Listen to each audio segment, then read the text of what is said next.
Welcome to virtual algebra class. Today we're going to be talking about graphing lines using t-tables. So if the GED has a favorite subject on the math test, I would say it's probably the coordinate plane. They like you to graph points to know about slopes of lines and to be able to graph lines. And so there are multiple ways, multiple methods that you can use in order to graph a line, but I always like starting with the t-table because there's something super important you need to know about t-tables. Okay, so this is what I like about a t-table. A t-table can always be used to explore what an equation looks like on a graph. So, one of the frustrating things about math class is that I'll be like, you can use this method, you can use that method. When it's like this, use this method. When it's like that, use that method. And that will happen to you, not so much on the GED, but as you go into your college classes, you'll have to memorize what the graph of a line looks like in its equation form, and the graph of a circle, and a parabola, and a hyperbola, and all these different shapes. And sometimes you'll just straight up forget what you memorized. And so that's why I love t-tables. T-tables, you don't have to know what kind of a graph you're looking at. The t-table will help to show you. Okay, so you might have forgotten what a t-table is. So I'll just remind you, we did that the other day. All a t-table is a way of organizing a set of points. And it looks like someone joined us in class. I do not know who we have here. Marily, welcome. We're talking about graphing lines using t-tables, Miss Marily. So a t-table is a way of organizing a set of points. And I'll just draw out a little t-table for you here before. We've seen them before. They're not something new. They are called a t-table because they kind of look like a lowercase t there. And what we usually have is we have the independent variable on the left, often called x, and the dependent variable on the y. And then there'll be some numbers here, like 1, 3, 2, 5, 3, 7. So if somebody gave me this t-table right here, each one of these lines in the t-table represents a point. So that's one point, the point 1, 3. I've got another point, the point 2, 5. And another point, the 0.37. And so what I want you guys to realize is that this draws a picture. We could just slap these points onto a coordinate plane and see what kinds of a picture we got. And in fact, I will do that. So let's pause this guy. Okay, I wanted to make sure that I pulled up some graph paper here. If you don't have graph paper, your lines are going to look pretty funny. By the way, I just got this off the internet. I literally Googled graph paper, and this came up for free. So looking at this, let's look at that XY table that we had. So we had a T table that had some XY values on it. This color is a little hard to see. There we go.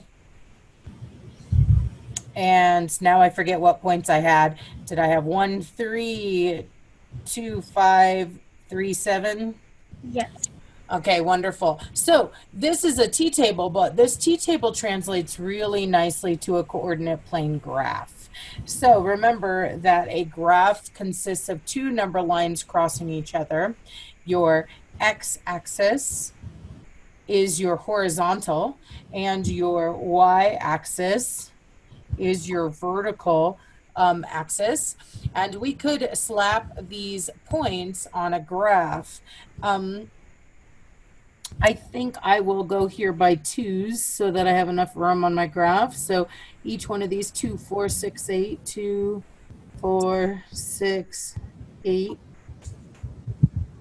-2, -4. Now, one of the nice things about the GED is this graph will already be drawn out for you, but as you go to take your college classes, they won't be, so you do need to be able to just kind of sketch out your own graph here. So let's slap these points down on this graph. First of all, we said this was our first point, the point 1, 3, meaning I go 1 in the horizontal direction and then 3 in the vertical direction. So coming and looking at my graph here, if I'm going to go 1 in the horizontal direction, I'll be halfway to 2, and then 3 in the vertical direction, that's 1, 2, 3. That puts me right there. There's my point 1. Okay, let's try the next thing with the point 2, 5. So this time I'd come 2 over in the horizontal direction and then go up to 5, and we were using 2 for each box, so that's 2, 4, 5. That would put me to right there.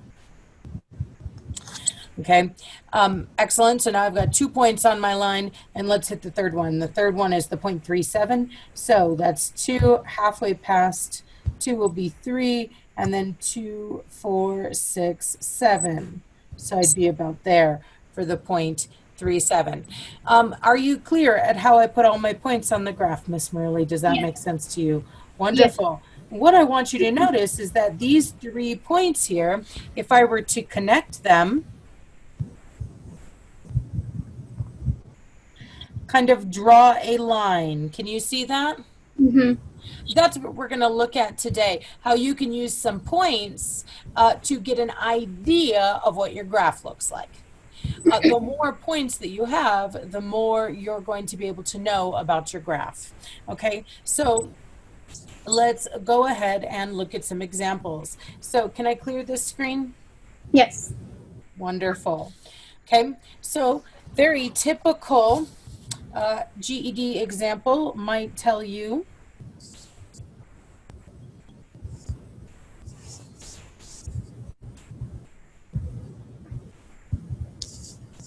graph the line y equals 3x on the coordinate plane. Now, they don't have to specify on the coordinate plane. They could just say graph the line y equals 3x. Now, later, if you come to our next, not next class, but the class after that, I'll teach you a shortcut way to do this. You can memorize what the graph of a line looks like and use the shortcut. But like I was saying in the intro to this video, we forget what we memorize quite a bit. So anytime you forget what you have memorized, an XY table can help you. An XY table can always help you explore what a graph looks like. So what I'm going to do is I'm going to bust out an XY table. Now, this is the interesting things for students. Look at this equation that I give you. Y equals 3x. Students tell me all the time, well, I just got to solve that. And this equation is already currently solved for y, meaning y is by itself. Can you see that y is by itself on its side of the equal sign? Yes. Yes, and we see that when y is by itself, we still have an x in this equation. And if we were to do the work to get x by itself, we would still have a y. And so the deal is, we don't really know what y is. We don't really know what x is. It's not a one answer kind of situation. It's a relationship between 2 different letters. What we're saying here is we're saying to find y, multiply whatever x you have by 3. It's kind of like a set of directions. If you'd like to find y, multiply your x by 3. And so you're like, well, what is y? And the answer is, it depends on what x is. We've been calling y a dependent variable, and here's why. Y depends on what x is. And so you're going to do something really weird that we've never done in math before. I'm actually going to let you just choose some x's. Literally, we will choose any X values we feel like. The only thing we're trying to do is explore what our graph looks like. There's not just one answer, there's many, many, many, many answers on this graph. And if I connected them all, they would draw a picture. And that's what we're looking for. What does the picture look like? So we are literally going to choose some X's. I'll choose a value. I'll choose 0. I just randomly chose 0 out of the blue. And now the question is, what is y? Well, we said to find y, we're going to multiply our x by 0. So in this case, to find y, we're going to multiply our x by 3. So I'm going to multiply 3 times this x I just chose. I just chose 0. So, well, what is 3 times 0, Marilee? 3. Careful, that would be 3 times 1. 1, 3 would be 3. But if I have no money 3 times, I just 0. have Sorry. nothing. Does that make sense? Yes. Yeah, and that's the rule for adding and subtracting, and students mix those up a lot. So 3 times 0 is 0. So I find out when x was 0, y was also 0. But that's not the only value I could choose for x. I can literally choose anything I want. So I could also choose the number 1. Let's see what happens when I make the x equals 1. This time, I'll be multiplying that 3 times a 1. And of course, if I have 3 times 1, Marilee, that will give me 3. Exactly. And so I found out when I chose a 1 for my x, I got a 3 for my y. And you might be thinking, well, how many times am I going to do this? And that's a really good question. And I said in the introduction that the more points you have, the clearer this is going to be. But I already told you what kind of a graph this was. I said that it was a line, okay? So here's my good rule of thumb. 2 points makes a line. You only need 2 points to connect them to make a line. However, students make sign arrows all the time. So I say that 3 points, make sure you have a straight line. I always like to do 3 points, not because I have to, but because this is a wisdom principle to make sure my line is straight. If I get 3 points and they're not all in a row, I probably screwed something up. So let's pick one more value for x. Remember, we were choosing our x's. So Marilee, I picked a 0, I picked a 1. Literally, you could pick anything you want, but my recommendation to you is don't pick too high or I have to draw a really big graph. So would you pick another number for us to try for x? 3. Sure, let's try 3 and see what happens. So my rule says to find your y, multiply whatever your x is by 3. So that's what I'll do. To find my y, I will multiply 3 times whatever I chose for my x, and I chose a 3. So to find my y, I'm going to have to multiply 3 times 3. And what is 3 times 3? 9. 9, great. So I just learned that when x is 3, y is 9. Great. Let's take these 3 points and put them on a graph and see what happens. So I have my vertical y-axis and my horizontal x-axis. And you're going to notice that I kind of drew it. It seems like, oh, it's not in the middle. And that's because I'm trying to make room to get all these positive values in. We didn't have any negative values, so we won't really need to see the rest of our graph. But it wouldn't matter which side of the graph you used. Welcome, Bianca. Nice to see you. We are in the middle of class. So I am going to slap these 3 points down on my graph. The first point I came up with was the point 0, 0. So remember, 0, 0 is your origin, right in the center of your graph. The next point I came up with was the point 1, 3. So I'm going to go over 1 and up 3. 1, 2, 3. So there's point 1, 0, 0. There's point 2, 1, 3. And now the third point, point 3. And remember, it doesn't really take 3 points to make a line. That just makes sure our line is straight. So I'm going to come over 1, 2, 3 and up 1, 2, 3, 4, 5, 6, 7, 8, 9. And you can look at those 3 and you can see they're in a nice straight line, which tells me I probably didn't screw up. So I connect the points, I put my arrowheads on either side, and I have graphed my line. Okay. Okay. let us try some more examples. So that's all I have today, some examples, some weird things so you can get used to them. Okay, so next example I wanted to do freaks a lot of students out because students panic at the sight of a fraction. So let's try. Y is equal to negative 1/2 x. Now, I have a couple of good news for you. The first good news is that even though this looks like a fraction problem, it's not hard. The second good news is if you did this on the GED, you would have a calculator. So you can feel free to use your TI-30XS as you do this problem, okay? But if somebody told me to graph this line, one way I could do that, as we said before, is by busting out that XY table. It's known as a t-table because that like lowercase t that it looks like that we make it out of. So I'll remind you that we choose our x's.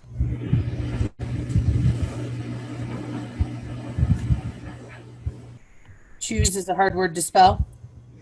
And then we solve for our y's. So we're going to choose some x values. So once again, I love to choose the number 0 because it makes my life easy.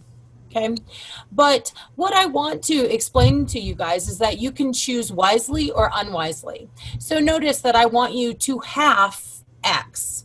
That says 1/2 times x. I mean, I know it's a negative, but just thinking about it as a half, there's certain numbers that I would like to have and other numbers that I would not like to have. For example, it's really easy to take half of 10. Super easy to take half of 10, 5 and 5. But there's other numbers that are not so easy to take half of, like the number 7 would be much harder to half. Do you see what I'm saying? And so because you're able to choose x's, choose x's that serve you well. Choose x's that you wouldn't mind taking half of. Okay? So I don't mind taking half of the number 2. It's super easy to half. Does that make sense? Mm-hmm. Can you think of another number that you wouldn't mind taking half of, Marily? 4. 4, exactly. You get the idea. If I'm halving something, I want something that's divisible by 2 because it'll half really easily. Great. Let's plug in those values and see what happens. Okay, so first, I'm going to replace my x with a 0 and see what happens. Well, half of 0, half of anything, whether it's negative or I'm sorry, when you multiply 0 by anything, whether it's negative or positive, you just get 0. So once again, I'm going to get the point 0, 0. When x was 0, y equaled 0. And so I get my first point. Now let's try with our next one. So I will, again, I'm taking this equation, y equals negative 1/2. This time I'm plugging in 2. Okay. Now, I'll do this math first, and then I'll deal with the negating afterward. What is half of 2? Remember that you can read multiply as the word of. So half of 2, of course, Bianca has it. That's just 1. Now, I'll drop down my negation, my negative from up front, and so I got y is negative 1. So when I plugged in a 2 for my x, I got a negative 1 for my y. Anybody have any questions about that? No. Beautiful. Now let's see what happens when we plug in 4. So I had my y equals negative 1/2 times my x. Once again, I'll deal with the multiplication before I deal with the negating. So half of 4 is what? 2. 2. Brilliant. Both you guys got it. And I'll just drop my negative sign down. And so I get negative 2. And so when x was 4, my y became negative 2. And right there, I've got 3 points to put on my graph. Remember, 2 points makes a line, but 3 points make sure your line is straight. So I will make myself a little x, y coordinate plane here. I will slap these points on them to see if they do indeed make a line like they should. So first the first point I have is the point 0, 0. So 0, 0 is right here at the origin. Then I have the point 2, negative 1. So remember, we go horizontal first. 1, 2, and then negative 1 would bring me right down here. Everybody good? I'm going quickly through the graphing points because I'm assuming you guys are good at graphing points now. And now the point 4, negative 2. So it'll come 4 in the horizontal direction and negative 2 in the vertical direction. Do these 3 points line up in a nice line? Yes. They sure do. That's a good sign that I did my math correctly. And so I connect those dots with a line and I put the arrowheads on the end to say that that line goes on and on forever. And that's my second example. How's that going? Is that good for everybody? Yes. Wonderful. Cool. Can I delete this and go on to the next example? Yes. Wonderful. Bianca, you missed it, but I was telling Marily, if you need graph paper, it's available free all over the internet. Just go printable graph paper and you'll come up with tons of stuff you could print off if you need to use it for practice.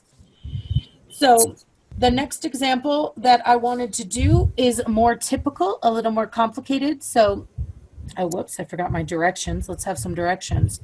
Graph y equals 2x minus 3. Now, once again, there's more than one way to graph a line. I know of 3 ways off the top of my head, okay? So it's not like there's one perfect way, but a t-table is a super useful way. It works on any kind of a graph, line, circle, parabola, anything you're doing, and it gives you some direction on what something will look like. So I love my nice t-table here. And again, with the t-table, a line has an infinite number of points on it. And so it doesn't matter what you pick for X. You can pick anything for X. So I'll pick some easy numbers because I'm lazy. I'll pick 0, 1, and 2. And this time, if you look at my equation here, all I'm doing is multiplying my X by 2. So I don't really care what I multiply by 2. Okay, so let's give it a try. It says to find Y, multiply your X by 2. Well, what's the first X I chose? I chose a 0. So I'll multiply my 0 by 2 and then subtract 3. So subtract 3. Is everybody cool with my substitution step? Yes. Wonderful. Now I'll crunch these numbers. Well, if I multiply 0 by 2, of course I get 0. And if I subtract 3 from that, I'm just going to end up with negative 3. And so when I plugged 0 in for X, I got a negative 3 for Y. Okay, now let's try that with our other 2 values. Okay, so we'll try plugging in a 1 for our X. So this time I'd get 2 times 1 minus 3. Well, 2 times 1 is, of course, 2. And if I were to subtract 3 from that, I would get negative 1. And if you struggle with those values, make sure you can use your TI-30XS calculator. You can just type 2 minus 3 in there. It'll do the work for you. So when I put in a 1 for X, I got a negative 1. Everybody cool with that? Yes. Cool. Bianca, last time I chose numbers that split evenly, it's because I was told to half my X. My other, yeah, does that make sense? It was a half of X, but this one just says multiply X by 2. I can easily multiply anything by 2, so I didn't really worry about what I chose for X. Make sense? Okay, cool. So sometimes I'm picky, sometimes I'm not. It depends on what I'm going to have to do. Mostly I get picky when fractions get involved. Okay, so now for my third value, it's 2. I'm going to take that and plug that into my equation. Again, I'm just rewriting this equation, turning X into 2.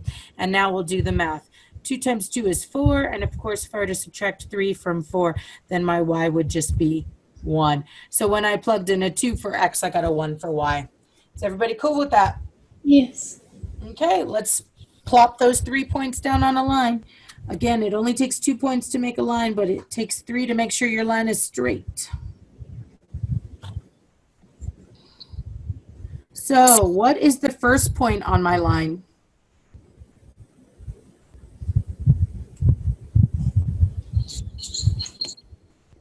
Can you guys see what the first point is?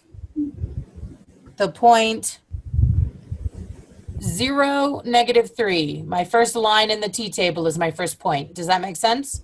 Yes. Okay, so I'm going to graph 0, negative 3. Okay, so 0, I'm not going to go in the horizontal direction, but I am going to go in the vertical direction. 1, 2, negative 3. So I graph the point 0, negative 3. Okay. Second point that I'm going to graph is the point 1, negative 1. 1, negative 1. So I go 1 in the the horizontal direction and negative 1 in the vertical direction. I graphed that point. Last point is the point 2, 1. So I come over here, 1, 2 in the horizontal direction and 1 in the vertical direction. Did those 3 points make a nice line? Yes. Yes, then I probably didn't screw up my math. So I connect that line there and I put arrowheads on either side to say that line goes on and on forever. And this is one of the reasons why it doesn't matter what X you chose. If you'd have chose 3 for X, your answer probably would have been up here, higher on the line. Or if you would have chose 4, your answer would have been up here. And so whatever you choose, it's going to show up on this same line. Okay? Everybody good with this example? Can I move on to do some uglier ones? Yes. Wonderful. Here, Bianca says, yes, please. Let's look at the ugly ones. Okay. So Bianca, you were asking me, like, why didn't we bother to choose our value, care about what we chose for our value before? Here's one where I would choose my value very carefully. Y equals 1/3 X plus 1. So I told you guys that when fractions get involved, that's when you're going to want to be careful about what you choose for your X values. I'll even make a note for you. Exactly. Bianca said, so would we want to use a multiple of 3? That's exactly right. You can wisely choose things that'll play very nicely with fractions. Or you could choose, no, you could choose something that's not a multiple of 3, but then your life gets harder because you have to do ugly math. It's like if I choose something that's divisible by 3, I don't have to do ugly math. So I have my XY table. I can choose any X I want. So why don't I pick something that plays nicely that's divisible by 3? That's on the 3 times tables. So I'll choose 3. Yes. Bianca says, how about 6? Absolutely, because I can take 1/3 of 6 really easily. Anything on the 3 times tables is going to play really nicely with 1/3. Marily, can you think of a third number that's on the 3 times tables? 9. Absolutely. And so I don't have to choose these kind of values for X, but if I do, my life will be much easier. So let's try plugging in these values here. So first, I'll take 1/3 of my first one that I chose, which is 3. And I'll add 1 to it. And a lot of students go, I don't know how to multiply fractions. Now your TI-30XS will do this for you. It can do 1/3 of 3, but I still think you can do it too. Because if I have 3 things, and I ask you to take 1/3 of those, I'm asking you to break my 3 things into 3 equal groups. 1, 2, 3. So it's like, what's 1/3 of 3? Well, it's just 1. Does that make sense? Yes. Yes. Beautiful. So I get 1 from that, and to that I'm going to add 1, and 1 plus 1 is, of course, just 2. And so when I plugged in 3, I got 2 out. Now, some students get so ninja, they start doing the math in their head. Although I do recommend that for advanced students. For new students, I recommend that you write your stuff down, because I see you drop negatives a lot, or you drop fractions a lot when you don't write your work down. So next, I'm going to take 1/3 of 6, and once I do that, I'll add 1. So 1/3 of 6. Again, I'm asking you to break 6 into 3 equal groups. What would you get if you broke 6 into 3 equal groups? So I have 6 things, and I break them into 3 equal groups. Each group has 2. Exactly. Yes, that was covered in the ratio portion of Odyssey. So Bianca's been doing her Odyssey wear, so that helps. So 1/3 of 6 is just 2, and to that I'll add 1. And so I get 3 here. Is that cool? So now let's see what would happen if we plugged in our 9. So 1/3 of 9 plus 1. Of course, 1/3 of 9 is breaking 9 into 3 equal groups. I'll get 3 and add 1 to that, and I would get 4. So when I plugged in 9, I got 4. Is everybody cool with my values? Yes. Okay, I'm going to erase my work so I can have room for my graph. Now this time I see that my X values go up really high, but I don't have any negatives again. So I'm going to just kind of come this way, squish my graph over a little bit so I can fit all my X's in. Again, if you had this on the GED, you'd be, they'd already have the graph drawn for you. So first point I'm going to slap down is the point 3, 2. So I'm going to come out on my X and go 1, 2, 3, and up on my Y, 1, 2. There's my first point. Next point is the point 6, 3. So 1, 2, 3, 4, 5, 6. 1, 2, 3.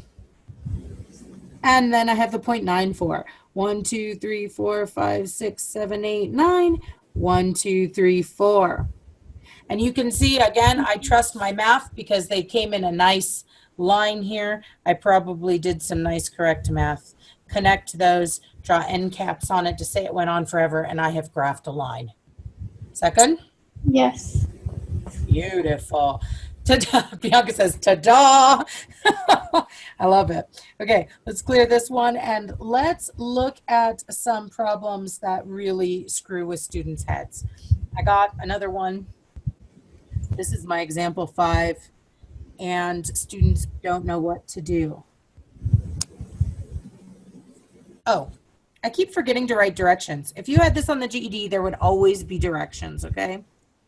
So let me just clarify. Graph the line y equals 5. It wouldn't just say y equals 5. It would tell you what to do with y equals 5. So graph the line y equals 5. Now this is a really funny graph, because look at what it's saying here. It's saying y is equal to 5, but do you see how there's no x this time? It doesn't say y is equal to 5x. It just says y is equal to 5. And so what I'm saying here when there's no x is that y is always equal to 5. It doesn't matter what x is. Y is always equal to 5. So I don't care what you pick for x. You could pick 0, you could pick 1, you could pick 2, you could pick 11. Y would always be equal to 5. Does that make sense? Yes.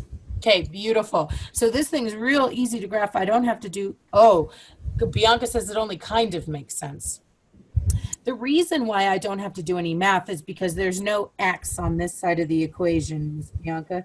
See how there's no x here? So y does not depend on x. Whatever x is doesn't matter. Y is always going to be this number 5. I'm just giving you this rule. Y is 5. So you could have picked any values you wanted for x. So Bianca had said, wouldn't I still want to choose multiples of 5? So different table. I could have chose 5, 10, 15, 20, but what the rule here says is that y is always 5. So no matter what I choose, I'm going to end up stripping down here that y is 5.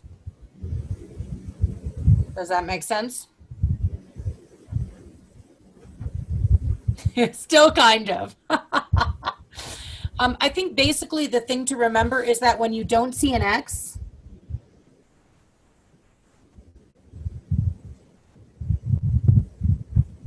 y is a constant value.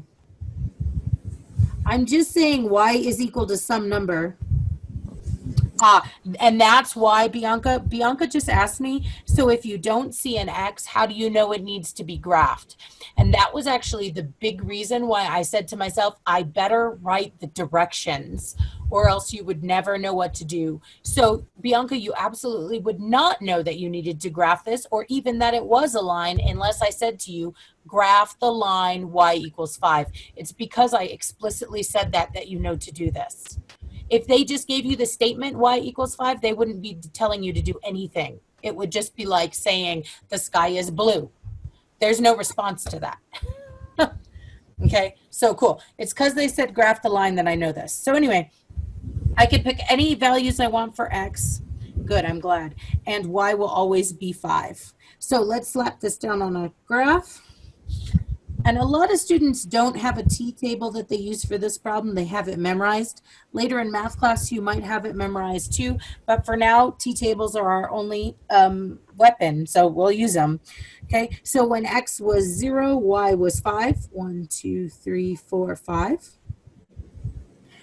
I just graphed that point. When x was 1, y was 5. So it'll come over 1, and I still have 1, 2, 3, 4, 5. When x was 2, y was 5. So if I came over 2, Y was 5. In fact, we said no matter what you chose for X, Y would have been 5. So if you'd chose -1 for X, you still would have had Y at 5. Or -2, Y at 5. And we can see what this graph ends up looking like. It ends up looking like a horizontal line. The line Y equals 5. Anybody have any questions about that? I know that's a weird one. Good. I'm glad that makes sense. Marily, is that okay for you? Yes. Beautiful. Beautiful. Okay. Okay. So let's look at the next example. I'm going to do example 6. And this is, I only have 2 more examples, so we're almost done. Yay. I wanted to do one that looks funny to a lot of students. Oh, see, I keep trying to forget my directions. Forget your directions, Kate. So let's say graph the line y equals -x plus 5. And I have some values here, x values, y values. Now, sometimes the t-table will be totally blank and you have to pick your own values. Other times they'll choose your x values for you. So let's just pretend like this is one where they had chose your x values for you. And I want to do that because they might give you a negative value and you wouldn't know what to do. So let's just imagine that they had already chose my x values for me, done that first step. So all I have to do then is plug in those x values and see what happens to y. So I want to look at this equation here without plugging anything in to talk to you a little bit about the minus sign. Remember that we learned in our math curriculum that one way to think about minuses is the opposite. So -x is like the opposite of x. Does that make sense? Yes. Okay, so if I were to go to plug -1 in here, I want to know, Miss Murley, what's the opposite of -1? 1 plus. Exactly, +1. So a lot of students will not know what to do here. Now, you can totally put your little minus sign here, and you can put the -1 inside. So I got the minus from up top, and I know that I'm doing the opposite of -1 because they gave me a -1. And add 5 to that, but I better know that the opposite of -1 is +1. And a lot of students will go straight to that step because they're so lazy. And they'll skip showing you the y. But 1 plus 5, of course, is 6. So when I plugged -1 in, I got 6. Okay. Let's try plugging in the next one. So it says the opposite, and I'm plugging in this time 0 of 0 plus 5. Now, 0 is one of those funny numbers that is neither positive or negative. So no matter what sign you put on him, he just ends up 0. He's the only number like that. And 0 plus 5 is 5. Okay. Now, if I were to plug in +1, well, the opposite of +1 is just -1. And to that, I would add 5. If I was $1 in debt and I added 5, I would end up at 4. Again, if this is hard for you, your TI-30XS can handle it. You just have to type in -1 plus 5, and I promise you, you'll get 4. So now I have 3 points. Let's slap them on a graph. Can I erase this work of how I got these numbers? Does this make sense to you, Marily? Yes. You have to slow me down if I go too fast, by the way. When I think students are bored, I start moving too fast, and sometimes they're not bored, they're just lost. But it's a bad habit of mine. Okay, so let's get these points here on this graph. So first point is -1, 6. -1, 1, 2, 3, 4, 5, 6. Next one is 0, 5. So 0 in the horizontal direction and up 5. 1, 2, 3, 4, 5. And next one is the point 1, 4. 1, 2, 3, 4. And I can see indeed that these do line up. I probably did my math correctly. I'll connect them and put end caps on them. And I've graphed the line y equals -x plus 5. Is that one cool? Yes. Okay. Now I wanted to do this last one because this last one can be a little messy with a XY table. I'm sure you'll be able to see why as soon as I slap it down here. Y equals negative 2/5 x minus 3. And, oh, my directions. Again, I'd like you to graph this. So I'm asking you to graph y equals negative 2/5 x minus 3. Merle, do you see why I say this is kind of an ugly problem? Because it's all of them are negative. Yeah, we have all the negatives. We have a fraction. There's like a lot going on here. So one thing, because I noticed my fraction, I want to choose some wise values. Now, 2/5 is maybe not something I can do in my head, but I can still use that property that it's some number of fifths. And so when I go to choose my x value, you're going to want to choose something that's divisible by 5. Pick numbers that break easily into fifths so that are divisible by 5. They're on the 5 times table. Does that make sense? Yes. No, I can be super duper lazy. I can just say, oh, I'll pick negative 5, 0, because 0 divides by anything, and 5. And I didn't have to think too much about my 5 times tables. But I'm still choosing my numbers wisely. Are you cool with that? Yes.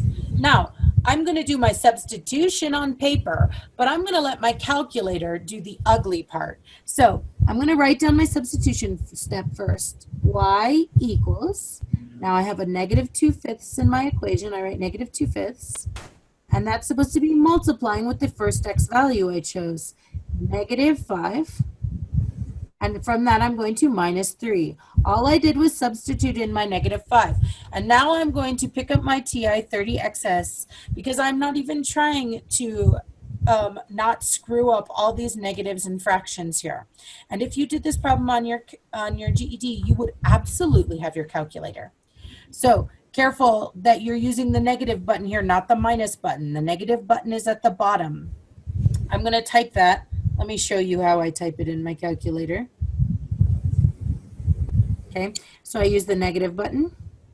Now to type in a fraction, you can type the top of the fraction, 2, and then the fraction button, n over d, and then the bottom of the fraction, 5. Now, sometimes you'll be blinking inside of your fraction. If that's true, it depends what mode you're in. You need to arrow out of your fraction before moving on. Open up the parentheses. Again, you're going to need to use the negative button, negative, and then 5. And really, if you have a calculator, you should be doing this in your calculator. Close parentheses, there's a close parentheses button in your calculator, and then I get minus 3. And I type minus, not the negative button, 3. And I'm just going to type that entire expression into my calculator, and I want to show you my calculator, but I can't because I'm sharing screen. And the whole thing just gives me -1, and I didn't have to do any nasty work to do it. But it's only going to work if you know how to use your calculator. If you used your calculator wrong, you might get an error message. Okay? So let's try the next one. Now, next value I said I was going to plug in was 0. So y is equal to negative 2/5 times 0 minus 3. Now, this one I don't mind doing without my calculator because I know that anything, no matter how ugly it is, times 0 just becomes that 0. So that whole thing is going to go to 0. And if I subtract 3 from 0, I'm just going to get -3. So I didn't need to use my calculator for that one. But for the next one, I'll definitely use my calculator. Negative 2/5 times 5 minus 3. Again, I'll take my negative 2 n over d 5. Arrow out of my fraction, parentheses 5, close parentheses, minus 3. You can type it in exactly the way you see it. And when I type that entire expression in, I find out that y is equal to -5. Your calculator will let you be super lazy. So when I plugged in 5, I got -5. So y-axis, x-axis. And I've been super lazy to not label my axes, by the way. You really if you were in a math class and you didn't label your axes in my GED math class, I would probably mark you off a little bit. Not a whole lot, just enough for you to see the red on your paper. But the least work you can get away with is one marking per axis. So I just marked each one of these so you could know that my number system is by 1. Okay, great. Let's slap our points down on this line. -5, -1. So I'm going to come out -5 and then go -1. There's my first point. 0, -3, 0, -1, 2, 3. There's my next point. And then 5, -5. So come out to 5, -1, 2, 3, 4, 5. And you can see that we have a nice lined up thing here. And there's that funky line with arrowheads on either side. Great. So we just graphed 7 different lines using a t-table, okay? The math can be tricky with the negatives and the fractions, but the calculator will do it for you. Besides that, it's super simple. Just choose some x values and see what happens to y. You're just kind of playing around. I'm going to post this up with some assignments that you can try to try graphing them for yourself. Okie dokie? Okay. Awesome. Thank you for joining me in class today, and good luck with this one.